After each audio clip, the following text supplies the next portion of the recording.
Yeah. How distracting can transfer rumours be? I remember at the start of last season, wasn't there? There were rumours that there were a number of big clubs that come in for Flemming. You were going to make a lot of money on him if it went through. How true were those rumours, and how do you keep a player happy and concentrating on his own club when all that noise is going on in the background? Yeah, they were true. The Premier League club, bid sort of multiple millions for the player, and again, I've always seen that as I've never tried to discourage that because I think that the way that shines a light on a club like Millwall to actually be able to develop a player from Holland within a season, buy him for around 1.7 million euros, I think it was, and then be getting 10, 11 million pounds bids for him a year later, I think is incredible business. I think shows the good work that Millwall were doing at the time as a football club.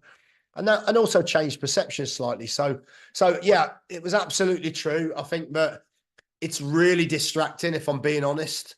I remember that summer was really tough for the player as well, because I think everybody always looks at it from the football club and the manager and whatever. But if you're a player who's 24, who's come over to England, you probably sold him, look, we can maybe be a stepping stone to the Premier League for you. A year later, he has that opportunity. And then maybe there's people at the club saying, well, we don't want to sell you necessarily. It's not high enough for money. So which they're more than, more than, able to do. That's their prerogative. But for the player, at that point, maybe you can maybe someone's offering you 4 times the money you're on. Maybe someone's offering you a gateway to play in the Premier League against some of the very best teams in the world. And I don't care who you are, most players would want to go. Most players will be absolutely desperate for their family, for their career, for everything to go. And that's not a disrespect to the club. So it is hard. You've got a player that wants to go.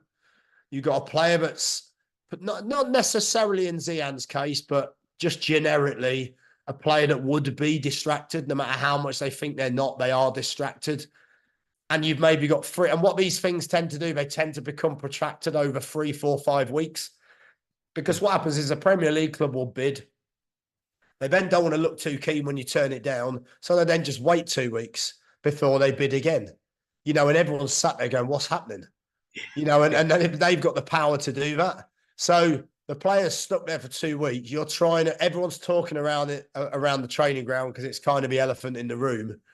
And before you know it, it can take all of your pre-season talking about one player and the players talking about one player. And actually, as a manager, you kind of think, just let's just get it done either way. Either offer him a new contract for him to stay, or sell him for the biggest bid. And sometimes that, you can have that opinion, but the club maybe have a different opinion. The owners might have a different opinion. It's his money. So, ultimately you can only control so much. But yeah, in that situation, I think Zian was very close. And it's a hard one, isn't it? Because you look at that now, maybe a season later, and you think maybe there won't be a Premier League club come this summer. So that window might have gone for the player. And so therefore, that's a really difficult one to try and manage if you're the manager at the football club. I'm sure Neil Harris will have the same problem this summer, because he's a talented player. But it's not an easy one to navigate. I think you have to empathise with a player, as well as the club in situations like that.